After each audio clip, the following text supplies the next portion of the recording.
Where are Charlie's parents? Who are Charlie's parents? I think that is a question that we have all asked. Matter of fact, let me just take it a step further. Where are his cousins? Now she's saying that the kids aren't even Charlie's. So basically, Erica Kirk was left with no will money, no merch sale money, nothing. After Charlie Kirk was assassinated, he put that his children are going to get all the money. So now it appears that Charlie Kirk's parents have officially stepped back from the custody situation involving Erica, and the timing has people talking non-stop. Online discussions are not framing this as them giving up. Instead, many are suggesting that new information may have shifted the direction of everything very quickly. Social media users are circulating claims that an alleged DNA result may have influenced their decision. According to what's being shared online, a reported test suggested they may not have had legal standing. That's the narrative gaining traction right now, and it's spreading fast. Reactions are mixed. Some viewers are genuinely surprised, while others say they noticed unusual details months ago. Critics have pointed out the absence of publicly shared maternity photos and certain resurfaced clips of Erica with a former partner. These observations have led to ongoing speculation about whether the public timeline fully matched what was presented. For many online commentators, those small details felt significant, and now they believe those questions carry more weight. For a long time, discussions circulated about whether Erica and Charlie's family story was exactly as described or if parts of it were misunderstood. Now that Charlie's parents have stepped back and Erica is facing the public conversation alone, scrutiny has intensified. What once seemed settled is now being debated more openly. Hid. Not because I was embarrassed, not because I didn't want anyone. Yes, we did keep it very private. Openly across platforms. And the biggest question people keep asking is this: did Charlie ever have private concerns about the situation? If he did, were those conversations handled behind closed doors? Some online voices even suggest that Erica's widely discussed CBS interview may have unintentionally reignited speculation. She openly said she stayed out of sight during her pregnancies, and that one comment instantly set the internet off. The second those words left her mouth, people started asking questions. Why would someone feel the need to stay hidden at all? Was it just a poor choice of words, or was there something deeper behind that decision? Nobody has confirmed anything officially, but once that clip aired, old timelines, screenshots, and past videos started circulating everywhere. The internet didn't just react, it shifted into full detective mode. Erica's public explanation was straightforward. She said she kept her pregnancies private because she wanted peace and protection for her family. That was her statement, clear and direct, but online critics weren't fully convinced. They started comparing that claim to what happened later, especially after Charlie passed away. According to them, privacy didn't seem to stay the priority once everything changed. After Charlie's passing, Erica appeared in multiple— I intentionally, when I was pregnant, hid. Not because I was embarrassed, not because I didn't want anyone. Yes, we did keep it very private, but because it was a moment very sacred. I was growing a human inside of me, my baby. Multiple interviews, memorial coverage, and social media clips. She was visible, sharing memories and emotional reflections about their life together.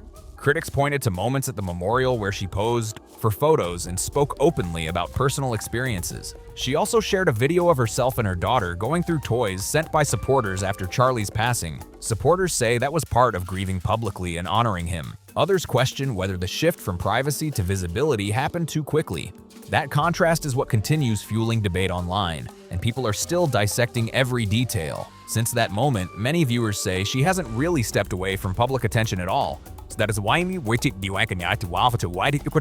that noticeable shift is what got people talking. If privacy was the priority during pregnancy, critics ask, why move into such a visible space afterward? That sharp contrast is what pushed the speculation into overdrive. Some online voices began questioning whether the pregnancies were kept quiet for reasons beyond just wanting peace. Was it truly about safety and protection, or was it about avoiding outside conversations and potential scrutiny? These are the questions floating around social media. Nothing has been officially confirmed, but that hasn't stopped people from analyzing every detail they can find. Even when attempts were made to quiet the rumors, the discussions didn't slow down. Yo, whose kids are these? Whose kids are these? Erica Kirk provided this as proof of where she was. In fact, they intensified. The more people revisited old footage, compared dates, and reviewed past posts, the more layered the situation seemed. One resurfaced ultrasound video especially grabbed attention and spread quickly across platforms. At first glance, viewers said it appeared to confirm she was expecting. But once people paused the clip and zoomed in, a small detail sparked major debate. The name displayed on the screen reportedly read Erica FPE, not Erica Kirk. That single frame launched countless discussion threads and breakdown videos. Publicly, she has consistently referred to herself as Erica Kirk or Mrs. Kirk, so viewers immediately began asking questions. Was it a previous name, a technical labeling issue, a maiden name, or something else entirely? That tiny on-screen detail turned into a huge online conversation almost overnight. To be fair, ultrasound machines usually display whatever name is entered during registration, and there can be completely harmless explanations for that. But online investigators weren't focused on simple possibilities. They treated that tiny on-screen detail like a major discovery, zooming in on every pixel and timestamp. In a situation already surrounded by doubt, even the smallest inconsistency was enough to keep the speculation alive and spreading fast. Since marrying Charlie, Erica has publicly gone by Erica Kirk and presented herself as a Hi. Hi! Good morning, America! I've lived in China. I've lived in Chongqing. I've been to Romania. I've been in Croatia. Lived in Puerto Rico for a little bit. Really handsome. You look gorgeous. traditional Christian wife. That image became a central part of her public identity and personal brand. So when viewers noticed that the ultrasound screen didn't clearly show the surname Kirk, some critics felt it didn't align with the image she consistently promoted. To them, it raised eyebrows. From there, theories began, stacking up quickly. One online claim suggested she may have used a previous name on medical records for personal reasons. Others speculated that the timeline of past relationships might be more layered than originally understood. These ideas spread rapidly across discussion threads and video breakdowns. It's important to be clear, none of these claims have been officially confirmed. They remain online speculation. But once social media focuses on a detail, it rarely lets it fade quietly. The conversation kept building, and then another older clip resurfaced, adding more discussion to the mix. A 2015 rally video showed Erica standing beside her former partner, Tyler JT Massey, at a public political event.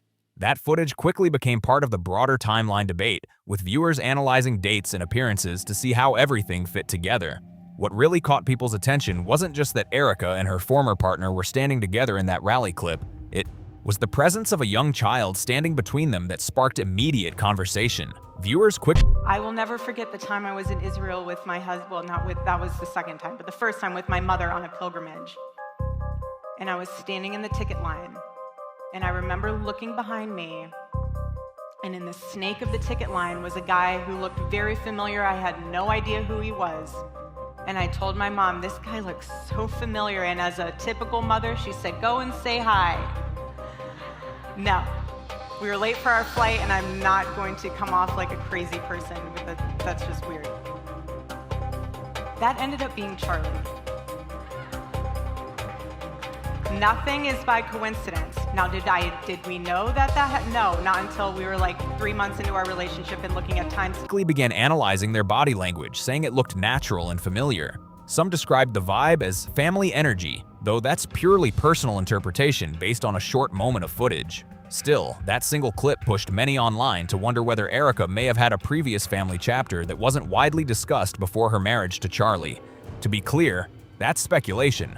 But by this point, social media commentators were already deeply invested in connecting timelines and revisiting older material. Soon after, additional photos resurfaced showing Erica with 2 different children in one image. In one photo, she's holding a young blonde girl, which followers recognized. In another, she appears alongside an older dark-haired girl. The images alone don't confirm anything, but in the middle of growing online debate, they raised more questions and fueled ongoing discussions. Then things became even more layered. A 15-minute audition tape resurfaced showing Erica and a former partner trying out for The Amazing Race. The footage itself wasn't new, but its sudden reappearance sent social media into overdrive. Critics argued it hinted that past connections may have lasted longer than people assumed. Supporters pushed back, saying it was simply old material filmed before her marriage and shouldn't be treated as current evidence. What's undeniable is that once the rally clip, the photos, and the audition tape began circulating at the same time, the overall narrative grew more complex. Every resurfaced video, every screenshot, and every timeline breakdown added another twist, whether it was coincidence, misunderstanding, or something else entirely.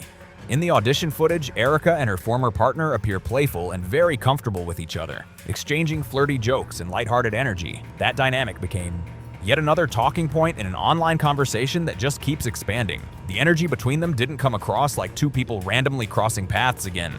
To many viewers, it looked familiar, established, and genuinely close. That tone alone caught a lot of people off guard when the clip resurfaced and started spreading online. What made it even more controversial was the timeline attached to it. Around that same period, Erica had publicly described herself as single, focused, and committed to staying disciplined for her future husband, Charlie. So when audiences watched the chemistry in that audition tape, some felt the contrast was difficult to ignore. To them, it didn't look like a short-lived chapter from long ago. It looked emotionally charged and active in that moment. Because of that perception, critics began questioning how someone could close such an intense season of life and then transition into a completely different public identity. The devoted, traditional Christian wife within just a few years. Supporters, however, argue that personal growth happens and people's lives can shift direction quickly. The conversation didn't stop there. Other resurfaced references suggested Erica may have dated more than one person during her years living in New York before marrying Charlie. None of those claims have been officially confirmed, and much of it remains online speculation. Still, the pattern some viewers believe they see is what keeps the discussion circulating. Once social media starts connecting dots, even loosely, the narrative can take on a life of its own. We've already talked about Erica's past relationship with JT Massey, which is something online discussions keep circling back to. What many viewers highlight is that based on Erica's own earlier words, that relationship sounded very serious. She had described him in glowing terms, calling him an incredible boyfriend and even her best friend. Statements like that don't sound casual, and that's exactly why people paid attention. There were also polished, couple-style photos of them together that, to many observers, looked similar to engagement portraits. Those images gave the impression they were heading toward something long-term. So when her later public narrative shifted in a different direction, critics said it felt abrupt from their point of view. To them, it didn't appear like a short chapter that quietly faded. It looked like a significant part of her life that suddenly wasn't mentioned the same way anymore. Fair or not, once some viewers believed parts of that history were downplayed or reframed, trust started to weaken. And when credibility gets questioned online, every past clip, post, and quote gets pulled back out and analyzed all over again. That's exactly what happened here. Timelines were rechecked, old captions were reread, and screenshots resurfaced fast. This is also where Charlie's parents enter the conversation. Ever since Charlie passed, one question kept floating around. Where was his family during all of this? Many people noticed they weren't front and center at the memorial organized by Erica and the TUSA team. Their absence alone sparked quiet speculation that something behind the scenes might not have been fully aligned. In the weeks that followed, things didn't seem to smooth over publicly. Erica appeared to be leading the tributes, giving interviews, and making key decisions connected to Charlie's legacy. She was front and center. Meanwhile, his parents seemed noticeably absent from the spotlight. That contrast didn't go unnoticed. Online observers began asking whether tension may have existed long before any cameras were involved. There had already been quiet rumors of friction between Erica and Charlie's family, and from the outside, the optics added to that perception. Some viewers felt it looked like Charlie's parents were watching someone else steer the direction of everything their son had built. According to speculation circulating online, there were also claims that they experienced limited access to the children, described by some as their last living connection to him. Whether fully accurate or not, that belief stirred strong emotions among supporters. Then another moment added more intensity to the discussion. Online sources alleged that a tent was reconstructed at the location where Charlie lost his life, and that visitors were invited to take photos there. That claim spread rapidly and triggered divided reactions. Some critics felt it crossed a sensitive line, while others saw it as part of honoring and memorializing a tragic event. According to ongoing online narratives, that period marked a deeper pullback from Charlie's parents. And just as those conversations were already gaining momentum, another major rumor entered the picture. The alleged DNA result that people claim changed everything overnight once. That claim began spreading online. The tone of the entire conversation noticeably changed. Instead of continuing any visible back and forth, it appeared that Charlie's parents chose to step away completely. Some supporters interpreted that move as acceptance, a decision to prioritize healing instead of staying in a situation that had become layered and emotionally draining. From their perspective, stepping back may have been about peace, not defeat. But here's the part that keeps people talking. Despite backlash, detailed theory threads, and non-stop online breakdowns, Erica has continued moving forward publicly. There hasn't been a clear pause, major shift, or direct response specifically addressing the DNA rumors. Whether she views the claims as unfounded noise or simply chooses not to engage, she has maintained her public presence and continued telling her side of the story. That sharp contrast, silence from Charlie's parents and Erica remaining visible, is exactly why the discussion hasn't faded. The difference in approach stands out to viewers. At the same time, many supporters emphasize one consistent point. Charlie was a father to those children in every way that mattered. Regardless of biology, they say he showed up, provided, and planned for their future. People close to the situation have shared that he worked hard to make sure they would always be secure, even if he couldn't be there one day. That part of the narrative remains powerful for many. Where emotions intensify is around what should happen now. A number of online critics argue that this chapter should focus on stability, privacy, and protecting the children as they navigate an incredibly difficult loss. That's where the strongest opinions are forming. Not just about the past, but about what comes next. For many people watching this unfold, it's no longer just online gossip. They see it as something with real-life consequences, about responsibility, transparency, and how adults handle complicated situations during painful seasons. That's why emotions feel so intense right now. Erica remains the central figure people are looking to for clarity. She's the one many believe could confirm details, correct misinformation, or directly address the rumors that keep circulating. But instead, there's been silence on those specific claims. And silence almost always creates a vacuum that gets filled with more speculation. Whether she feels she owes the public no explanation or simply chooses not to engage, that debate is still heating up across social platforms. Meanwhile, the children, who never asked to be part of any public storm, remain at the center of it all. They didn't create the headlines, yet their lives are being discussed in comment sections every single day. That reality is what makes this conversation feel heavier than typical internet drama. Now, people aren't just debating timelines or resurfaced clips, they're asking bigger questions about accountability and whether more clarity will ever come.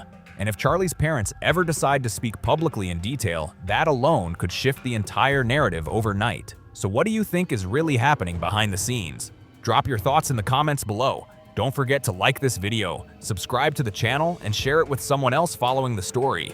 I'll see you in the next one.